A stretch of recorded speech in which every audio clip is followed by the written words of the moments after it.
आपा मैं बहुत मुश्किल में हूँ हाँ मुश्किल है। और वैसे भी समझ नहीं आ रहा कहाँ से शुरू करूँ। आप नहीं समझेंगे। अजलान, तुमने दुआ के साथ चीट ना किया होता तो ये सब कभी ना होता। आपा ये सब उस वजह से नहीं हुआ, और वो मेरे साथ दोबारा जुड़ना चाहती थी, ये बात भी जानती हैं आप। बस हम दोनों के रास्ते मुख्तलिफ थे और मैंने दुआ को भी समझाया मैं किस कदर परेशान था, किस कदर पछतावा हो रहा था मुझे। चलो तुम्हें पछतावा तो है, ऐसे भी लोग होते हैं जिन्हें पछतावा होता ही नहीं। लानत भेजे उन पर। खैर अब ऐसा नहीं करूंगा मैं। मुझे पता है जो मैंने किया वो ठीक नहीं था, मैंने उसमें कोई कसर नहीं छोड़ी थी, कबूल कर रहा हूं मैं। हाँ, अपनी गलती तस्लीम करना अच्छी बात होती है।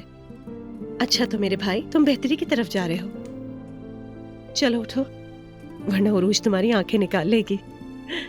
जा रहा हूं बस मैं।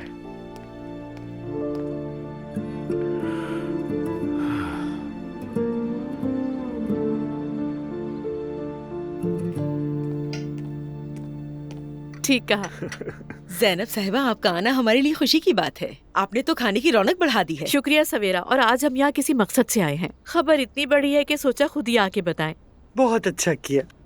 उमर साहब, मैं बहुत शर्मिंदा हूँ, अपनी बेटी की वजह से आपसे माजरत ख्वाह हूँ। उम्मीद है आप माफ कर देंगे। सवेरा, शर्मिंदगी की कोई बात नहीं, वो यंग है, ऐसी बातें होती रहती हैं, टेंशन ना लें आप। शुक्रिया आपका।